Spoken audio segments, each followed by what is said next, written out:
Copper can be extracted bye hydrometallurgy but not zinc explain. Copper को आप hydrometallurgy द्वारा extract कर सकते हो, जिंक को नहीं कर सकते। इस बात को एक्सप्लेन करना। पहले तो क्वेश्चन समझते हैं क्या हाइड्रोमेटलर्जी होती क्या है, वो समझते हैं। जब भी आप किसी मेटल को उसकी ओर से एक्सट्रैक्ट करते हो एक्वस सोल्यूशन, और वो रिएक्शंस जो हो रही होती है एक्सट्रैक्शन में वो एक्वस सोल्यूशन में हो, तो उसको हाइड्रोमेटलर्जी बोलते हैं। ठीक है। नहीं तो नॉर्मली क्या होता है, हम मेटल की ओर को हीट करते हैं उसको। जैसे हमने आयरन को एक्सट्रैक्ट किया था, तो उसमें क्या किया था, आयरन ऑक्साइड को कैल्शियम कार्बोनेट और कोक के साथ हीट किया था, तो इसको स्मेल्टिंग बोलते हैं। मतलब स्मेल्टिंग मतलब हीट करना और मेल्ट करना, इसको स्मेल्टिंग बोलते हैं। ठीक है ना। हाइड्रोमेटलर्जी में क्या होता है, किसी भी ओर के जो उससे मेटल निकलता है वो एक्वस सोल्यूशन में होती है रिएक्शंस, तो वो हाइड्रोमेटलर्जी हो गया। ठीक है।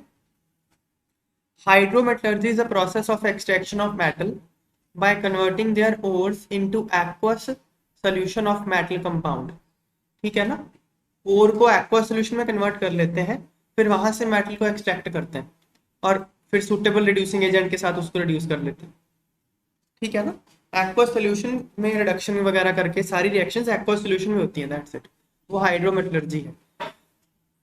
अब हमको बताना है कि हाइड्रोमेटलर्जी से कॉपर तो आप एक्सट्रैक्ट कर सकते हो, जिंक नहीं कर सकते। ऐसा क्यों है, उसके लिए हम फिर से एक बार ये टेबल देखते हैं। ये इलेक्ट्रोकेमिस्ट्री का प्रिंसिपल है यहाँ पे जो यूज हो रहा है। चलो मैं दो एग्जांपल लेता हूँ। मैं इन दोनों रिएक्शंस को टेकअप करता हूँ। ठीक है। इन दो रिएक्शंस को टेकअप करता हूँ। तो यहाँ पे क्या हो रहा है, कॉपर +2 इलेक्ट्रॉन बिकम्स कॉपर। ये कॉपर की एक्सट्रैक्शन हो रही है, कॉपर 2+ से कॉपर बन गया, मतलब कॉपर आयन रिड्यूस हो गया। एक्सट्रैक्शन में ही होता है ना, रिडक्शन होती है। तो ये रिएक्शन आपको करवानी है कॉपर वाली। ठीक है। ऊपर इसकी डेल्टा जी क्या होगी, मैं इसको बोलता हूँ डेल्टा G1। डेल्टा जी का ना फॉर्मूला होता है N minus N F into E, minus N F into E. ये डेल्टा जी का फॉर्मूला होता है, ये इलेक्ट्रोकेमिस्ट्री में हमने किया है। ओके।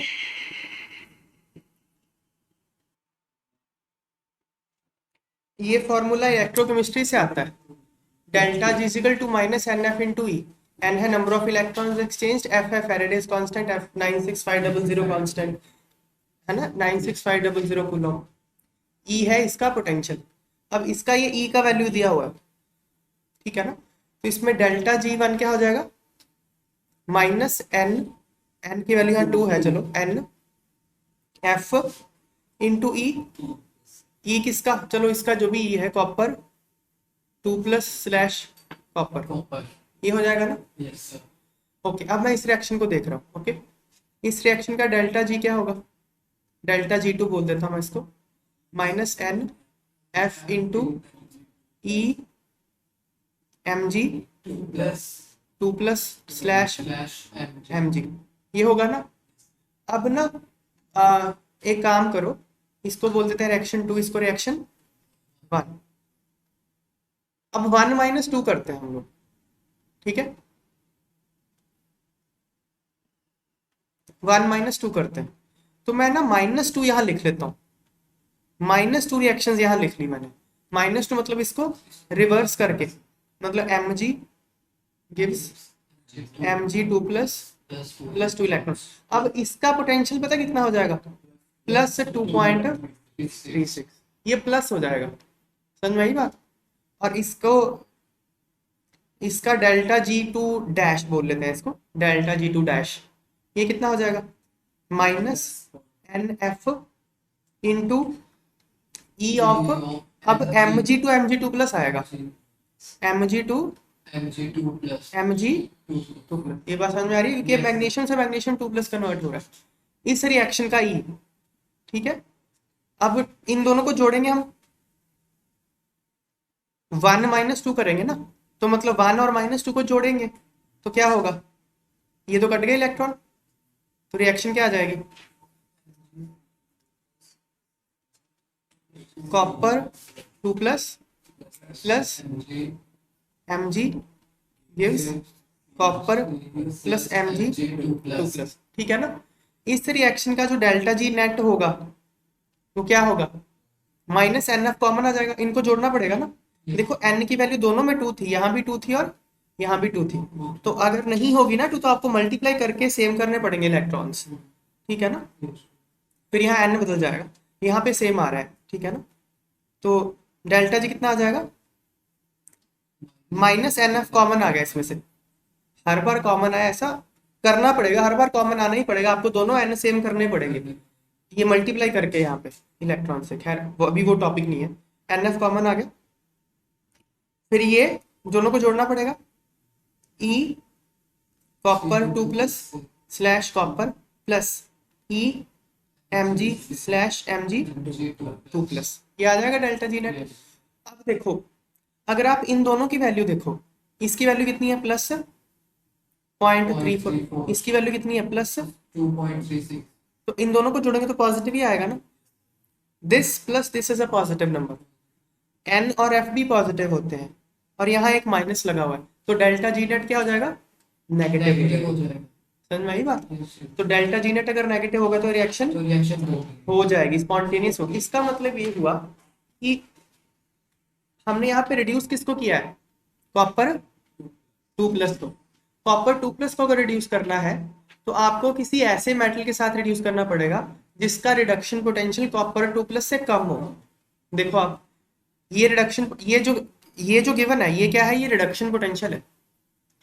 मैग्नीशियम 2 इलेक्ट्रॉन गेन कर रहा है, मैग्नीशियम 2 प्लस 2 इलेक्ट्रॉन गेन कर रहा है, इलेक्ट्रॉन के गेन को रिडक्शन बोलते हैं। यहाँ पे कॉपर 2 इलेक्ट्रॉन गेन कर रहा है, कॉपर 2 प्लस 2 इलेक्ट्रॉन गेन कर रहा है, तो दोनों रिडक्शन रिएक्शंस है ये। तो अगर आपको कॉपर 2 प्लस को रिड्यूस करना है तो ये क्या हो गया, ये रिडक्शन पोटेंशियल हो गया, ये बात समझ में आती है। तो अगर आपको कॉपर 2 प्लस को रिड्यूस करना है तो आपको किसी ऐसे मेटल के साथ करना पड़ेगा जिसका रिडक्शन पोटेंशियल कॉपर 2 प्लस से कम हो, क्योंकि तभी जाके ये डेल्टा जी नेगेटिव आएगी दोनों रिएक्शंस को जोड़ के। ये बात समझ में आ गई, ठीक है। किसी से भी कर सकते हो। हाँ कॉपर 2 प्लस के ऊपर जितने भी हमने रीजन लिखे हैं सारे के सारे कॉपर 2 प्लस को रिड्यूस कर देंगे, क्योंकि सबका रिडक्शन पोटेंशियल कॉपर 2 प्लस से कम है। समझ में आई बात। अच्छा ये तो मैंने डेल्टा जी से समझाने की कोशिश की है। कंक्लूजन ये है कि अगर आपको किसी भी मेटल को रिड्यूस करना है तो आपको उस रिड्यूसिंग एजेंट के साथ रिड्यूस करना पड़ेगा जिसका रिडक्शन पोटेंशियल उससे कम हो, ये बात है। तो रिडक्शन पोटेंशियल कम किसका है, ऊपर वाले मेटल्स का, सबका कम है। तो मतलब कॉपर 2 प्लस को कौन कौन रिड्यूस कर सकता है, ये सारे। ऊपर एक लिथियम भी था, ऊपर उधर उस पेज पे चला गया, ठीक है लिथियम भी है, वो तो डिस्कशन मतलब, ठीक है ये है। तो अब दूसरी बात, इसको मैं एक और ढंग से समझाने की कोशिश करता हूँ। हम यहाँ पे रिडक्शन पोटेंशियल कंपेयर कर रहे हैं, ठीक है। हमको मेटल की रिडक्शन करनी है ना, समझ में आई बात। करना क्या है हमको मेटल आयन, बेसिकली मेटल की रिडक्शन नहीं करनी होती, हमको मेटल आयन की रिडक्शन करनी है, मेटल आयन टू मेटल, इसी को रिडक्शन बोलते हैं। वो हम रफ लैंग्वेज में बोल देते हैं कि मेटल की reduction, but actually metal ion की रिडक्शन होती है, मेटल आयन को मेटल बनाते हो, ठीक है ना। तो अगर आपको मेटल आयन की रिडक्शन करनी है तो उसका रिडक्शन पोटेंशियल ज्यादा होना चाहिए ना, क्योंकि उसको रिड्यूस होना है। समझ में आई बात। तो मतलब जिस मेटल से आप रिड्यूस कर रहे हो उसका रिडक्शन पोटेंशियल कम होना चाहिए, क्योंकि जिस मेटल के साथ आप रिड्यूस कर रहे हो अगर उसी का रिडक्शन पोटेंशियल ज्यादा हो गया फिर तो वो मेटल खुद रिड्यूस हो जाएगा। ये बात समझ में आई। हमको करना क्या है, हमको रिडक्शन करनी है मेटल आयन की, जिस मेटल आयन को आपने एक्सट्रैक्ट करना है तो उसी का रिडक्शन पोटेंशियल ज्यादा होना चाहिए, ना कि रिड्यूसिंग एजेंट का। ये बात समझ में आई। एक लाइन में अगर बताऊं तो इतना गिब्स एनर्जी का बात समझ में नहीं भी आता है, तो ये बात समझो, हमको मेटल आयन की रिडक्शन करनी है तो उसका रिडक्शन पोटेंशियल ज्यादा होना चाहिए, ना कि जिससे आप, ना कि रिड्यूसिंग एजेंट का। ठीक है बात है। ये जो मैंने इतनी बात बताई ये तो इलेक्ट्रोकेमिस्ट्री का पार्ट है, ठीक है ना। तो इतना हमको आंसर में लिखने की जरूरत नहीं है, आंसर में क्या लिखना है वो मैं बताता हूँ, देखो लिखा हुआ है, ठीक है ना।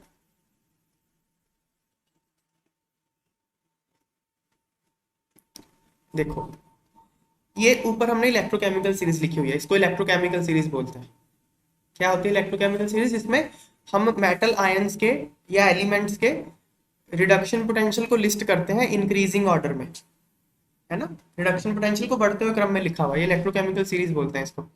इन electrochemical series as shown above, more electropositive element, more electropositive element वो होता है जिसका रिडक्शन पोटेंशियल ज्यादा नेगेटिव, जिसका रिडक्शन पोटेंशियल ज्यादा नेगेटिव हो, मोर इलेक्ट्रोपॉजिटिव होता है, वो क्या कर सकता है, can reduce less electropositive element, जो लेस इलेक्ट्रोपॉजिटिव है, मतलब जिसका रिडक्शन पोटेंशियल लेस नेगेटिव है, मतलब रिडक्शन पोटेंशियल ज्यादा है, लेस नेगेटिव मतलब ज्यादा हो गया, मोर नेगेटिव मतलब कम ना, लेस नेगेटिव मतलब ज्यादा, ठीक है ना। इन अदर वर्ड्स, आसान भाषा में, elements higher up in electrochemical series can reduce an element lower in electrochemical series. Element जो ऊपर है वो नीचे वाले को रिड्यूस कर सकता है। ये लिंगम डायग्राम से उल्टा हो गया, हालांकि कॉन्सेप्ट वही है, ठीक है ना, कॉन्सेप्ट वही है, लेकिन रिप्रेजेंटेशन में लिंगम से उल्टा हो गया। लिंगम में हमने बोला नीचे वाला ऊपर को रिड्यूस कर सकता है, यहाँ हम बोल रहे हैं ऊपर वाला नीचे को, बात दोनों एक ही है, ठीक है ना। ओके, रिएक्शन, कौन सी रिएक्शन, रिडक्शन रिएक्शन, वो ज्यादा फेवरेबल होगा if gap in electrochemical series between two elements is more. ये देखो, कॉपर 2+ के लिए कौन बेटर रिड्यूसिंग एजेंट होगा, जब आप दो रिएक्शंस को ऐड करो, गिब्स एनर्जी बहुत ज्यादा नेगेटिव आ जाए, वो ज्यादा अच्छा होगा। गिब्स एनर्जी ज्यादा नेगेटिव पता कब आएगी, जब बहुत ऊपर वाला रिड्यूसिंग एजेंट आप यूज करोगे, जितना जितना आप पास आते जाओगे कॉपर कॉपर के, उतना गैप जो है गिब्स एनर्जी में कम होता जाएगा, वैल्यू गिब्स एनर्जी की कम नेगेटिव होती जाएगी, समझ में आई बात। ये बहुत ऊपर है तो इसके साथ जब इसकी रिडक्शन करोगे तो गिब्स एनर्जी बहुत ज्यादा नेगेटिव आएगी, इसके साथ करोगे तो गिब्स एनर्जी उतनी नेगेटिव नहीं आएगी, क्योंकि ये पास आ गया उसके, समझ में आई बात। तो जितना ज्यादा गैप होगा उतना बेटर होगा रिड्यूसिंग एजेंट, क्लियर है बात है। अब देखो, यही लिखा है मैंने कि इलेक्ट्रोकेमिकल सीरीज में जितना ज्यादा गैप होगा रिएक्शन उतनी फेवरेबल होगी, ठीक है। मतलब element lower in the series gate reduced more easily, जो एलिमेंट नीचे है उसकी रिडक्शन ज्यादा आसानी से हो जाएगी, ठीक है ना। फिर देखो, जो कॉपर है वो इलेक्ट्रोकेमिकल सीरीज में नीचे की तरफ होता है, बॉटम की तरफ होता है, ठीक है ना। तो उसको कौन कौन रिड्यूस कर सकता है, जो भी एलिमेंट्स उससे ऊपर है, जैसे आयरन भी कर देगा, एसिड, मतलब एसिड में H+ होता है ना, H+ भी कर देगा, जिंक भी कर देगा, सारे कर देंगे इसको रिड्यूस। देखो ये रहा कॉपर 2+, ये रहा H+, ये रहा, है ना।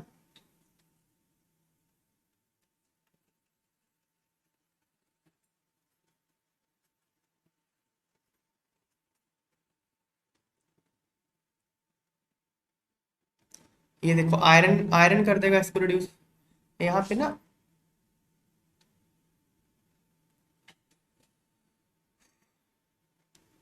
यहाँ ना H2 आना चाहिए, हाइड्रोजन आना चाहिए, H2, क्योंकि रिड्यूस तो H2 करेगा, H+ नहीं करेगा रिड्यूस, ठीक है ना। यहाँ करेक्शन कर लेना, तो आयरन हो गया, H2 हो गया, जिंक हो गया, ये इसको रिड्यूस कर सकते हैं, ठीक होगी ना बात। अच्छा, तो इसलिए आप कॉपर को एक्सट्रैक्ट कर सकते हो हाइड्रोमेटलर्जी से, ठीक है ना। एक्वा सोल्यूशन बनाओ, इसके साथ रिडक्शन कर दो इनकी। पर अब जिंक के साथ देखते हैं, to reduce zinc by hydrometallurgy elements needed are those which lie above zinc in electrochemical series. अगर जिंक को रिड्यूस करना है तो कौन कौन से एलिमेंट चाहिए जो इलेक्ट्रोकेमिकल सीरीज में जिंक से ऊपर है, जैसे पोटाशियम हो गया, कैल्शियम, मैग्नीशियम, ये सब चलेंगे, ठीक है ना। लिथियम भी चलेगा, समझ में आई बात। पर क्योंकि हम हाइड्रोमेटलर्जी की बात कर रहे हैं तो रिएक्शन तो एक्वस मीडियम में होगी, ठीक है ना। एक्वस मीडियम में क्या होगा, H+ होगा ना। अब देखो H+ जिंक के नीचे है, समझ में आई बात। तो अगर मान लो मैग्नीशियम 2+ नहीं, मैग्नीशियम, मान लो मैग्नीशियम रिड्यूसिंग एजेंट है, तो वो किसको ज्यादा बेटर रिड्यूस करेगा, जिंक 2+ को या H+ को, H+ को, क्योंकि वो और नीचे है ना, जितना गैप ज्यादा है नीचे वाला ज्यादा आसानी से रिड्यूस होता है। तो जिंक 2+ तो हो ही नहीं पाएगा रिड्यूस, H+ होता रहेगा रिड्यूस, ये बात समझ में आई। मतलब H+ से ऊपर जितने भी एलिमेंट है ये, इनको एक्वा सोल्यूशन में रिड्यूस करना बहुत मुश्किल है, क्योंकि ये मेटल को रिड्यूस नहीं होने देंगे, H+ खुद होते रहेंगे रिड्यूस, समझ में आई बात।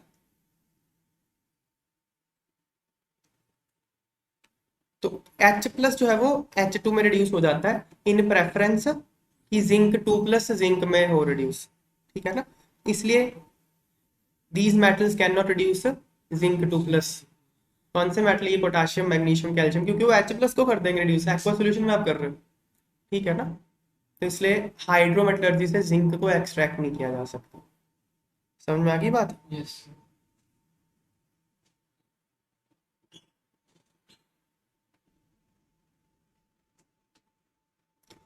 देखो, at a site low grade copper ores are available and zinc and iron scraps are also available। Low grade copper ore क्या होती है ये समझते हैं पहले। देखो, जो ओर्स होती हैं वो दो तरह की होती हैं, एक हाई ग्रेड और एक लो ग्रेड ओर। हाई ग्रेड और वो होती है जिसमें जो भी मेटल है उसकी मात्रा अच्छी खासी हो। लो ग्रेड वो होती है जिसमें गैंग तो ज्यादा हो, जो मेटल आपको चाहिए वो कम हो। लो ग्रेड की ओर होती है वो, ठीक है ना। तो एक लो ग्रेड की ओर अवेलेबल है बोल रहे हैं। और क्या अवेलेबल है? जिंक अवेलेबल और आयरन स्क्रैप्स, मतलब फालतू जिंक है या फालतू आयरन है, स्क्रैप मतलब फालतू मेटल होता है, वो भी अवेलेबल है। आप which of the two scraps would be more suitable for reducing the leached copper और एंड वाई? कॉपर और जो है उसमें से एक्सट्रैक्ट करने के लिए, कॉपर को एक्सट्रैक्ट करने के लिए इनमें से कौन सा रिड्यूसिंग एजेंट ज्यादा बेहतर होगा, ये पूछा है। अभी हमने देखा कि जितना एलिमेंट्स में गैप ज्यादा होता है उतना बेटर रिड्यूसिंग एजेंट होता है ना। यस। तो इलेक्ट्रोकेमिकल सीरीज में जो ऊपर एलिमेंट है वो करता है ना रिड्यूस। ये देखो, ये रहा कॉपर 2+, ये रहा आयरन, ये रहा जिंक। बताओ कौन बेटर रिड्यूसिंग एजेंट है कॉपर 2+ के लिए? जिंक बेटर रिड्यूसिंग एजेंट, क्योंकि ज्यादा ऊपर है, जितना ज्यादा ऊपर होगा उतना बेटर रिड्यूसिंग एजेंट होगा। करेक्ट, जिंक बेटर है थर्मोडायनेमिक्स कह लो या इलेक्ट्रोकेमिस्ट्री के पॉइंट ऑफ व्यू से, पर जेब खर्चे के पॉइंट ऑफ व्यू से नहीं, महंगा है, महंगा है वो।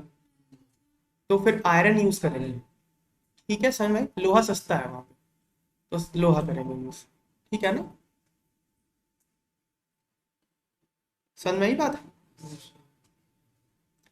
जिंक का रिडक्शन पोटेंशियल आयरन से ज्यादा है। Zinc has more reduction potential than iron. Zinc has more, एक second,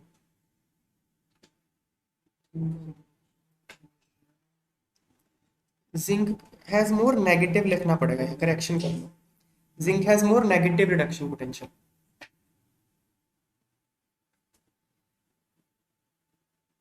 zinc has more negative